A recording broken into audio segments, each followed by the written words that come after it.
Hello friends, कैसे हो आप सब।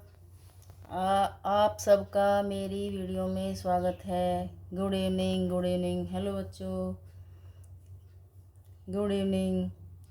आप सबका मेरी वीडियो में स्वागत है। मैं आज आपके लिए हिंदी की, आप जल्दी से जल्दी मेरी वीडियो से जुड़ने की कोशिश करें। आज मैं आपके लिए हिंदी की वीडियो लेकर आई हूँ, जो वह भी टॉपिक बहुत ही महत्वपूर्ण होता है आप सबके कंपटीशन एग्ज़ाम के लिए। आप सब लोग अपने दोस्तों से मेरी वीडियो को ज़्यादा शेयर करने की कोशिश करें और मुझे लाइक, सब्सक्राइब, फॉलो और कमेंट करना ना भूलें।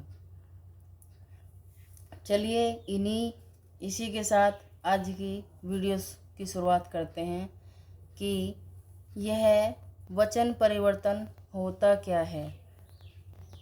तो वचन परिवर्तन पहले समझने की ज़रूरत होती है, तभी कोई अच्छे से समझ में आ पाते हैं। जैसे कि वचन परिवर्तन यह होता है, चाहे तो इसको आप परिभाषा कह लो, चाहे इसका अर्थ कह लो, चाहे इसका सार कह लो, लेकिन वचन परिवर्तन इन्हीं शब्दों के माध्यम से समझ में आपको आ जाएगा, ऐसा मुझे विश्वास है। संज्ञा शब्दों की रूपावली का अध्ययन करते समय जब हम संज्ञा शब्दों की रूपावली को हम अध्ययन करते हैं, तब आप सब पढ़ते होंगे, उस संज्ञा शब्दों की रूपावली के अंतर्गत पढ़ते होंगे कि हिंदी में मूल शब्दों के बहुवचन रूप प्राय शून्य होते हैं। बहुवचन रूप प्राय शून्य होते हैं। शून्य जैसे ए, ऐ तथा आ प्रत्यय लगाकर बनाए जाते हैं। बहुवचन रूप प्राय शून्य।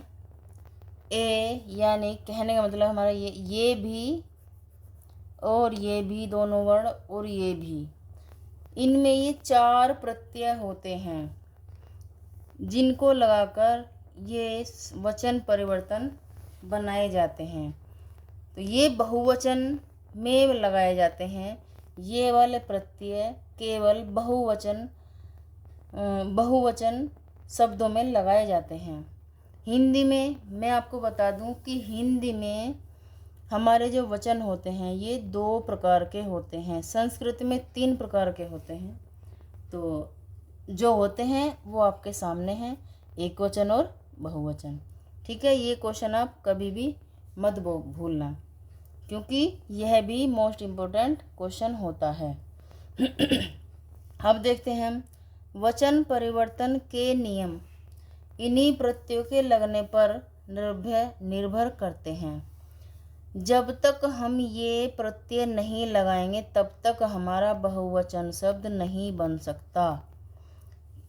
सीधा और आसान शब्दों में हम यही समझना चाहते हैं, समझाना भी चाहते हैं। जैसे अब देखते हैं, पहला पॉइंट आता है हमारा ए प्रत्यय को जोड़कर आकारांत शब्दों के अंतिम आ के स्थान पर ए प्रत्यय लग जाता है। यानी कि ए प्रत्यय को जोड़कर आकारांत शब्दों के अंतिम आ के स्थान पर, यानी कि आ, ये हमारा आकारांत, तो यहाँ पर हमारा ए लग जाता है, ए प्रत्यय लग जाता है। उदाहरण देखते हैं एक वचन और बहुवचन में कैसे ए लग जाता है, कैसे आ लग जाता है। ठीक है, तो ये हमारा एक वचन है और ये हमारा बहुवचन है। तो एक वचन हमारा रास्ता, यहाँ हमारा अंतिम बताया था ना आ, जहाँ हमारा अंतिम अंतिम वर्ण होता है वहाँ हमारा आ आता है। उस स्थान पर बहुवचन बनाने के लिए हमें ए का प्रयोग, ए प्रत्यय लगाकर शब्द को बहुवचन बनाना होता है। जैसे रास्ता, रास्ते, बहुवचन में बनता है हमारा रास्ते। एक वचन में कमरा बनता है हमारा कमरे। कमरिया तो नहीं बनाया, लेकिन कमरे बहुवचन परिवर्तन है। लोटा, लोटा को बहुवचन बना देते हैं हम लोटे। अब देखते हैं दूसरा पॉइंट, ऐ, ऐ प्रत्यय जोड़कर व्यंजन, व्यंजन के अंत में व्यंजनांत ए अंत वाले, ए और अंत वाले, यहाँ हमारा ए बना हुआ है पहले, फिर अंत बना हुआ है, लेकिन मूल शब्दों में ए स्वर का लोप होता है। यहाँ देखिए हमने मूल स्वर में, हमने मूल व्यंजन में हमने ए का लोप देख लिया, क्योंकि यहाँ ए अलग से नहीं बना हुआ है, इसलिए यहाँ ए स्वर का लोप हो जाता है और उसके स्थान पर ऐ बहुवचन सूचक प्रत्यय लग जाता है। उसके स्थान पर ऐ बहुवचन सूचक प्रत्यय लग जाता है। जैसे एक वचन और बहुवचन देखते हैं कैसे लग जाता है। एक वचन में हमारा खाली एक ही सड़क आ जाएगी सीधी। दूसरे बहुवचन में देखते हैं सड़क का सड़कें बना दिया, यानी कि एक इधर को जाती है, एक इधर को जाती है, एक इधर को जाती है। ठीक है, तो ये हमारे सड़कें हो गई, यहाँ से गई, यहाँ गई, यहाँ से इधर को चले गए, इधर से इधर को चले गए। तो इस प्रकार ये बहुवचन सड़कें बन जाएंगी। एक वचन हमारा बोतल भी होता है और बहुवचन हमारा बोतले में बदल जाएगा। एक वचन हमारा बोतल होता है, बहुवचन बनाने के लिए हम इसको बोतले में परिवर्तन कर देंगे। पुस्तक, एक पुस्तक होती है, पुस्तकें बहुत सारी होती हैं, पुस्तकें बहुत सारी होती हैं। पुस्तक को पुस्तकों में परिवर्तन करके वचन परिवर्तन का रूप ले लेता है। ठीक है, अगला पॉइंट देखते हैं। जो समझने वाली बात है वो ही मैं आपको बताऊंगी। जब तक आप ये नहीं समझोगे तब तक आपको सेंटेंस भी समझ में नहीं आएगा। अपने दोस्तों को ज़्यादा से ज़्यादा जोड़ने की कोशिश करो मेरी हिंदी की वीडियो में। तीसरा पॉइंट हमारा अकारांत, उकारांत, ओकारांत आदि शब्दों में अंतिम स्वर का लोप हो जाता है। उकारांत, अकारांत, उकारांत, ओकारांत आदि शब्दों में अंतिम स्वर का लोप हो जाता है। अंतिम स्वर के बाद ऐ प्रत्यय जुड़ जाता है, ऐ प्रत्यय जुड़ जाता है। ए को ह्रस्व कर देते हैं। जैसे आगे देखते हैं कैसे बनेंगे। जैसे एक वचन बनाने के लिए हमें, एक वचन हमारा कविता हो जाएगा, बहुवचन हमारा कविता। ऐ का प्रयोग हो रहा था ना, तो ये हमारा ऐ प्रत्यय लगकर हमारा ये कविता का बहुवचन हमारा कविताओं में परिवर्तन हो जाएगा। अब देखिए ये गो है, गो, तो गो माता होता है ये, तो गोए हो जाएगा, गोए। तो गोए, ये ऐ का प्रयोग प्रत्यय लगाकर हमने एक वचन को बहुवचन में परिवर्तन कर दिया। वधू होता है, एक वधू होता है, लेकिन जब बहुत सारी बहुएं होती, चाचा की, मामा की, फूफा की जब इकट्ठे हो जाए तो उनको बहुएं कहेंगे या वधुएं कहेंगे। तो ये ऐ प्रत्यय का प्रयोग करके हमने इनको बहुवचन बनाया है। माता, एक माता होती है वो हमारी माता होती है, लेकिन जहाँ चाची, ताई, बुआ माँ, सासू माँ ये सब इकट्ठी हो जाएं तो उनको कहेंगे सभी माताएं इधर ही बैठी हुई हैं। ऐ शब्द का प्रयोग करके सभी माताओं को हमने यहीं पर बिठा लिया। अगला पॉइंट देखते हैं कि आ का प्रत्यय जोड़कर हम किस तरह के शब्द बनाते हैं, किस तरह के शब्दों में परिवर्तन करते हैं। जब इकारांत संज्ञा शब्दों में आ बहुवचन सूचक प्रत्यय लग जाता है, यानी कि इकारांत संज्ञा शब्दों में आ बहुवचन सूचक प्रत्यय लग जाता है, यानी कि बहुवचन शब्द एक वचन से बहुवचन बनाने के लिए आ प्रत्यय बहुवचन में जोड़ देते हैं, तो अंतिम स्वर हमारा ई, बड़ी ई होता है। ई का परिवर्तन ह्रस्व छोटी ई में बदल जाता है, ह्रस्व छोटी ई में बदल जाता है। तब छोटी ई और आ के मध्य ये व्यंजन का आगम हो जाता है। जैसे अब देखते हैं हम, जैसे एक वचन और बहुवचन दासी, अब हमारा या का प्रयोग होना है, या प्रत्यय का प्रयोग होना है, तो हमारा इस प्रकार कुछ या प्रत्यय बन जाएगा। या का मतलब ये है कि यहाँ हमारा ए के साथ आ बन रहा है, लेकिन यहाँ हमें ये ए या में ये में परिवर्तन हो जाएगा, तो दासी हो गया हमारा, तो बहुवचन बनता है हमारा दासियाँ। ठीक है। गृहिणी, एक गृहिणी होती है रसोई में, लेकिन जब बहुत सारे गृहिणियाँ एक साथ इकट्ठी होती हैं तो उनको गृहिणियाँ कहते हैं। जैसे सासू हो गई, छोटी बहू हो गई, बड़ी बहू हो गई, तो ये 3-4 गृहिणियाँ मिलकर गृहिणियों में परिवर्तन हो जाएगा। ये या प्रत्यय जोड़कर हमने बहुवचन शब्द इस प्रकार बनाया है। नारी, नारी एक होती है, लेकिन जब कई सारी इकट्ठी होती हैं शादी ब्याह में, उसके घर से उसके घर से उसके घर से उसके घर से इकट्ठी होते हैं, तो उनको ये कहते हैं कि सब नारियां कितनी सुंदर लग रही हैं।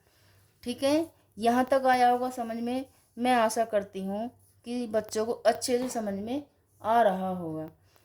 अगला पॉइंट देखते हैं कि शून्य प्रत्यय जोड़ने का अर्थ पर क्या होता है, अर्थ क्या निकलता है। इतना होता है कि कुछ, इतना होता है कि कुछ संज्ञा शब्दों के परिवर्तन एक वचन बहुवचन रूप समान रहते हैं, यानी कि कुछ संज्ञा शब्दों के परिवर्तन में एक वचन और बहुवचन दोनों ही रूप समान रहते हैं, दोनों ही रूप समान रहते हैं, एक वचन भी और बहुवचन भी दोनों रूप समान रहते हैं। जैसे पानी को पानिया तो कहा नहीं जाएगा। पहला उदाहरण देखिए, पानी को पानी ही कहा जाएगा, चाहे 10 आदमी पिए, चाहे 5 आदमी पिए, चाहे 1 लीटर हो, चाहे 10 लीटर हो। इस प्रकार प्रेम, प्रेम प्रेम ही प्रेमा तो होगा नहीं, लेकिन इसका नाम प्रेम है तो प्रेम ही रहेगा, प्रेम होता है ये प्यार वाला है। अब देखो प्यार, तो प्यारा तो होगा नहीं, तो प्यारा तो लिंग बदल जाएगा प्यारा। लेकिन भय, भय भी हमें एक भय हो तो ना हो जाएगा। क्रोध, क्रोधो नहीं होगा। दान, दानो नहीं होने का। लेकिन ये एक कुछ शब्द ऐसे होते हैं जो कि बहुवचन और एक वचन में एक ही समान होते हैं, और इनका प्रयोग शून्य प्रत्यय के जोड़ने पर होता है। इस प्रकार यह है हमारा एक वचन भी हमारा बहुवचन में साथ देता है। ठीक है। बहुवचन शब्द बनाने में भी साथ देता है। अब देखते हैं अगला पॉइंट हमारा, हिंदी के कुछ शब्दों के बहुवचन बनाने में कैसे बनाए जाते हैं। बहुवचन शब्द बनाने हैं इसमें हमें, तो मूल शब्दों के साथ जैसे हमारा हो जाता है, कर्मचारी, कर्मचारी हमारा मूल शब्द होगा, तो इसके साथ हम वर्ग जोड़ेंगे, वृंद जोड़ेंगे, गण जोड़ेंगे, लोग जोड़ेंगे, जन जोड़ेंगे इत्यादि। ये शब्द समूहवाची शब्द होते हैं। ये शब्द सभी समूहवाची शब्द होते हैं, जो शब्द जोड़ने पर ये शब्द पूरा करते हैं। ये शब्द जुड़ने के बाद मूल शब्द को पूरा करते हैं। अब देखते हैं वो ये मूल शब्द कौन से हैं जो इन सब के जुड़ने पर ये शब्द पूरे होंगे।